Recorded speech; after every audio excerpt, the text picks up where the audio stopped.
Okay guys, we are going to be getting into the second lesson here in the Counter-Striking 101 series. Today we're covering probes and reads, the counterfighter's radar. We have three core concepts that we are going to be covering in today's lesson. One, what is a probe? Okay. Two,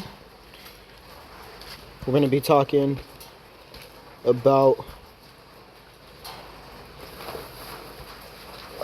probe cycling, concept that's going to help us wrap our head around the dynamic of how to actually implement probing effectively into your game, your striking strategies.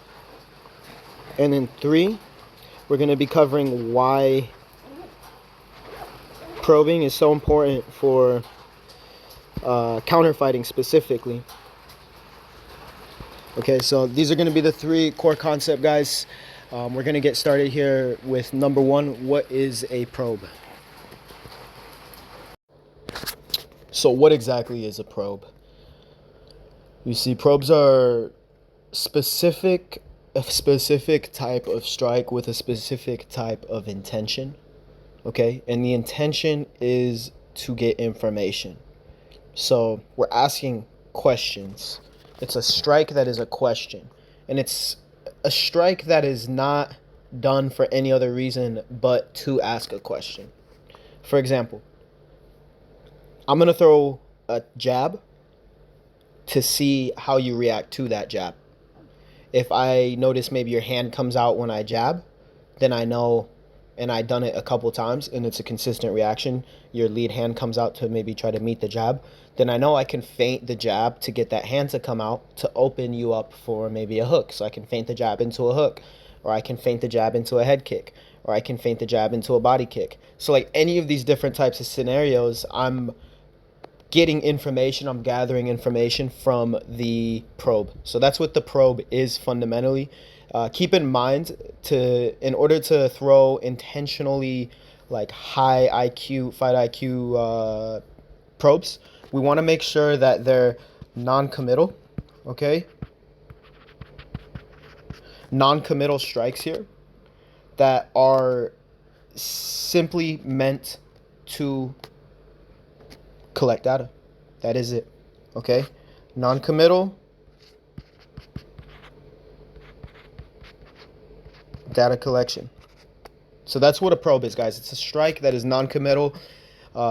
We don't want to, for example, throw like a strike that is going to commit our weight on our lead foot, thereby planting us so we can't properly defend, or committing our stance into a specific spot in the ring, therefore I can't defend, right? We're asking a question. We're not making a statement necessarily with the probe. Now, you can make statements and you can turn your big strikes into probes, but that's not what we're talking about today. We're talking about the first line of offense as a counterfighter is a probe. Okay, so it's not necessarily I'm just going to watch everything and just get all this information. It's like, what if I'm fighting a high-level fighter who also is a counterfighter? I'm going to need to probe to see how they like to counterfight, and I also am going to probe to see their probes. You can see where this game goes. It goes very deep, but we're going to keep it very fundamental and simple and break down into bite-sized chunks for you guys. Let's get on to the next clip here. So we're going to break down a concept I like to call probe cycling. I'm very excited to get into this. I don't think I've seen anyone break this down quite like this, but this is how I like to interpret and understand this. So it all starts right here with the probe, okay? And then from the probe, we're going to garner a reaction from our opponent. Okay, so for example, like I said, once again, if I throw the jab with the intention to gather information on how they defend or how they react to it, I'm going to throw the jab. I get the reaction of the hand coming out. Okay, then based on that reaction, I have data now. I'm going to add it to the collection. Okay, so if you notice, from data collection here, I can go one of two ways. I can either trap and counter, or I can probe and restart that little cycle as opposed to break out of it. Okay, now that is going to come down to one of two things. I have a set rule where I like to see something at least 2 times before I capitalize on the third time. Meaning, if I probe with the jab and he reaches his hand out, okay, I'm not going to go based on that.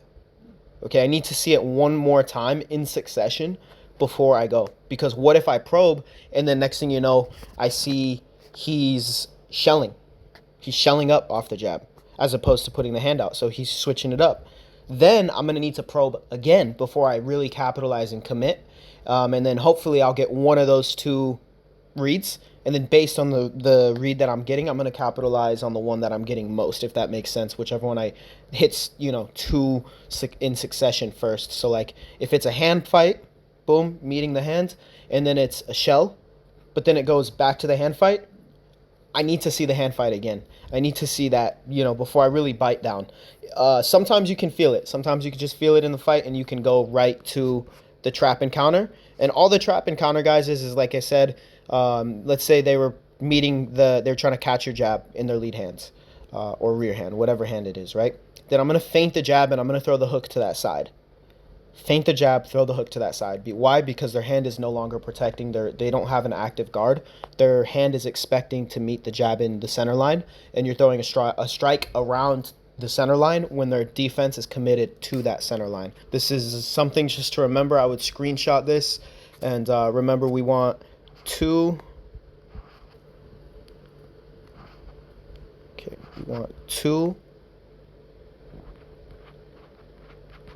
reactions in succession to commit. Okay, and this is a rule of thumb, guys. Like, you can make your own rules. This is a rule that I have, and it's worked well for me. At the end of the day, this is calculated gambling, and with the skill set, like, the fighter who's playing it safer and playing it smarter and playing their game where they're in control is going to win more fights. Just fundamentally speaking, that's just how it's going to work. It is a game of probability with the skill level being all the same. And like, you want to play games where the odds are much higher in your favor. And this is just a little method, a little diagram, a little thought process that goes into counterfighting that is just a little below the radar of most people's thought process here, but it's something that will help a lot, guys. All right, let's get into this next thing. I want to just break something down here in a little bit here. So why should I even probe in the first place? Why should I, like, it's a weird word. Like, I don't want to probe. I don't understand why I should be probing. Okay, let me break it down to you in the most fundamental way possible. Okay? When you have an aggressive opponent, 9 times out of 10, their aggression is coming from a place of instinct and subconsciously driven aggression. Okay? Meaning they're not consciously thinking about the hand that they're showing you. They're actually some of the most honest fighters, and you can trust them in terms of what they're going to throw with consistency. They're very consistent fighters, if that makes sense.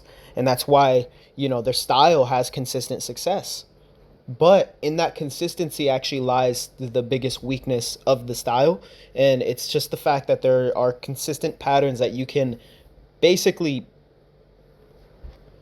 break down, dissect, and completely destroy and break the pattern, break the loop, and then dominate the fight. Okay? And I wanted to get into this as well, guys. Like, feints are probes, so you can feint. Usually we feint off of an actual strike, so that's why I always teach to strike first. Okay, and the kind of strikes that we want to throw are going to be, I personally like strikes up the center lane. Okay, so if this is opponent, this is us, this is the center line, this is going to be jabs, teeps, crosses, any straight punches or straight kicks, knees, anything up the middle. And the reason being, against an aggressive opponent, we know they want to go where? They want to come up this center line as well with big firepower. Okay, I like jabs and teeps, long distance, probes,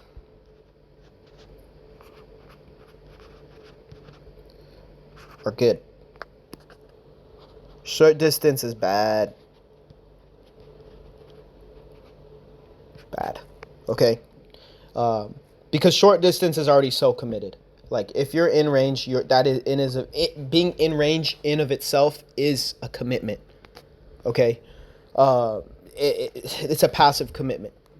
All right, so we want to use long distance probes such as jabs and teeps. Simple.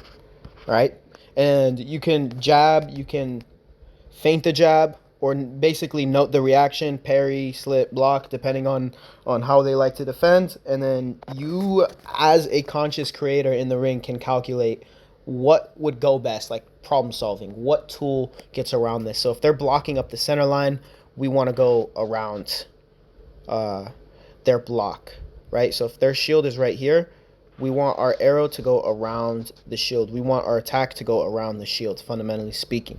Okay, for the teeps, it's nice. I love the teep probes because teeps are also a very effective way at keeping an aggressive opponent at bay to begin with. And once you start landing them pretty consistently, you can start feinting them and just garner huge reaction, which also not only opens the aggressive fighter, but actually stops their game completely if you can time your teep properly. So teep is a very powerful probe for Muay Thai specifically and kickboxing. Now in boxing, obviously you don't have kicks. Jab is very effective probe. Jab is very effective probe. Okay, so that is gonna wrap up the 1.2 module here. Okay. On counterfighting, we're just understanding what exactly a probe is. It's a term that's going to be used a lot in this series.